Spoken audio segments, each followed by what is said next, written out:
Halo, kembali. Halo teman-teman, berjumpa lagi di channel Lesan Pintar. Kali ini saya akan membahas soal-soal SKB tentang Kementerian Lingkungan Hidup KLHK, kehutanannya. Jadi semoga soal-soal ini bisa bermanfaat buat teman-teman semua. Dan untuk soal-soal selanjutnya bisa dilihat di soal part 2. Terima kasih. Oke, kita ke soal pertama. Faktor ekologi terpenting yang menentukan batas lahan hutan sabana adalah A. Kadar garam, B. Angin, C. Curah hujan, dan D. pH tanah. Jadi jawabannya adalah C. Curah hujan. Yang kedua, jenis-jenis burung yang memakan biji-bijian dikelompokkan sebagai burung A. Frugivora, D. Granivora, C. Carnivora, D. Insectivora. Jadi jawabannya adalah B. Granivora. Oke, kita lanjut ke soal ketiga. Keberadaan hutan pada suatu wilayah terhadap curah hujan berkaitan dengan proses A. Transpirasi, B. Respirasi, C. Evaporasi, D. Evapotranspirasi. Jadi jawabannya adalah D. Evapotranspirasi. Oke, soal nomor 4. Pengaruh tidak langsung keberadaan hutan tropis terhadap suhu terjadi karena A. Tumbuhan memiliki kemampuan menyerap sinar matahari, B. Tumbuhan melakukan proses evaporasi, C. Tumbuhan memiliki kemampuan menyerap senyawa CO2, dan D. Seluruh komponen di hutan selain tumbuhan mengalami proses transpirasi. Jadi jawabannya adalah C. Tumbuhan memiliki kemampuan menyerap senyawa CO2.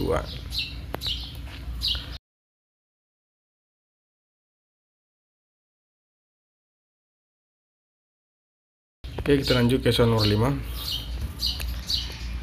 Hujan yang terjadi karena adanya massa uap air yang bergerak ke arah dataran tinggi dinamakan A. Orografik, B. Frontal, C. Konvektif, D. Siklonik. Jawabannya adalah A. Orografik. Oke, soal ke-6. Kayu cendana banyak ditemukan di Provinsi A. Nusa Tenggara Timur, B. Kalimantan Utara, C. Kepulauan Riau, D. Bangka Belitung. Jadi jawabannya adalah A. Nusa Tenggara Timur. Kita lanjut ke soal berikutnya. Berikut ini merupakan fungsi hutan, kecuali A. menyimpan air hujan, B. mencegah terjadinya erosi, C. menghasilkan oksigen, dan D. menghasilkan bahan kebutuhan pokok penduduk. Jawabannya adalah D. menghasilkan bahan kebutuhan pokok penduduk. Kita lanjut ke soal nomor 8. Hutan hujan tropis bisa berkembang dengan baik jika berada pada daerah dengan curah hujan A. 200-400 mm per tahun, B. 400-600 mm per tahun, C. 600-1000 mm per tahun, dan D. 800-1200 mm per tahun. Jawabannya adalah D. 800-1200 mm per tahun. Oke, nomor 9. Hutan mangrove Indonesia banyak terdapat di daerah A. pesisir barat Pulau Sumatera, B. pesisir selatan Pulau Jawa, C. pesisir selatan Pulau Papua, D. pesisir selatan Pulau Timur. Jadi jawabannya adalah C. pesisir selatan Pulau Papua. Oke, kita lanjut ke nomor 10. Fungsi ekologis dari hutan mangrove yaitu A. sebagai bahan baku pembuatan kayu arang, B. melindungi pantai dari abrasi, C. kayu bakau bisa digunakan untuk membuat kertas, D. menghasilkan udang dan kepiting untuk ekspor. Jadi jawabannya jelas ya teman-temannya, B. melindungi dari pantai dari abrasi. Oke, nomor 11. Pulau manakah yang mempunyai hutan mangrove terluas? A. Sumatera, B. Kalimantan, C. Jawa, D. Papua. Jawabannya adalah D. Papua. Soal nomor 12. Perhatikan pernyataan di bawah ini. 1. Sumber daya tambahan dominan Indonesia. 2. Tenaga kerja terbesar. 3. Jalur transportasi menuju lokasi sumber daya alam sulit dijangkau. 4. Teknologi modern pengolahan SDA masih mahal. 5. Kualitas tenaga ahli dalam pengolahan sumber daya alam masih rendah.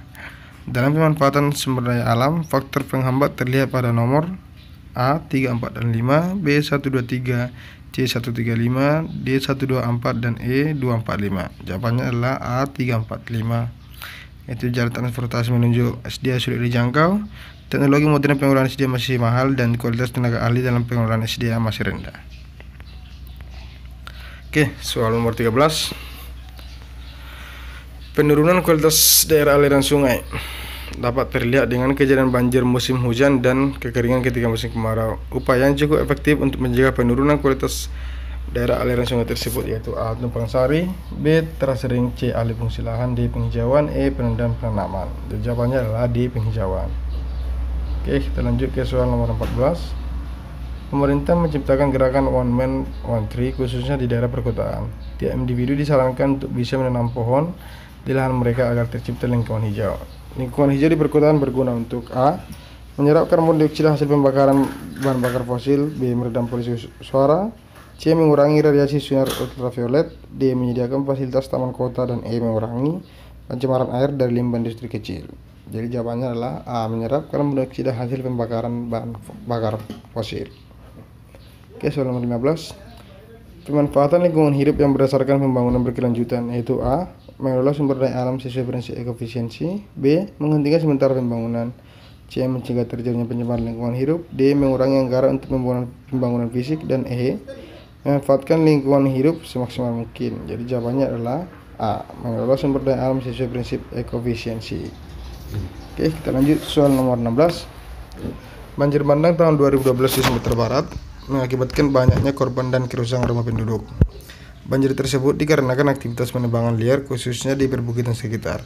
Upaya untuk mengatasi bencana tersebut itu jawabannya adalah B. Mencegah alih guna lahan pembatasan dan hak penguasaan hutan. Oke, soal nomor 17. Pencemaran udara yang terjadi di daerah perkotaan semakin meningkat karena asap kendaraan. Upaya untuk mengatasi permasalahan tersebut yaitu A. Penghutanan perkotaan dengan tanaman keras. B. Penghijauan taman di perkotaan. C. Penghijauan di perkotaan dengan perencanaan matang. D. Pembuatan sengkenan di perkotaan. E. Reboisasi taman perkotaan dengan tanaman buah-buahan. Jadi jawabannya adalah C. Penghijauan di perkotaan.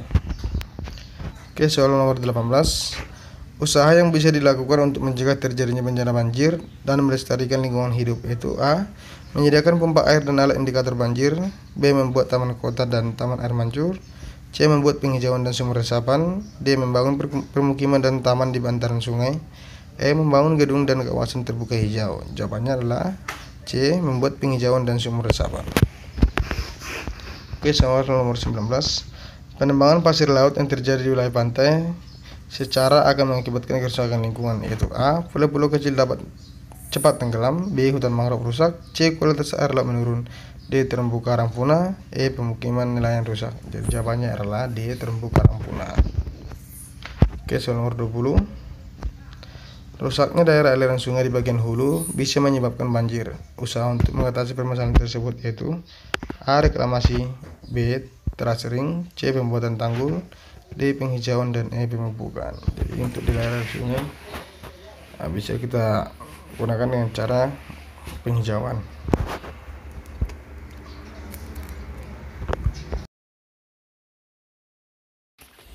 Oke teman-teman, untuk soal-soal KLHK yang part pertama cukup sekian dulu. Silahkan tonton untuk soal yang part bagian kedua.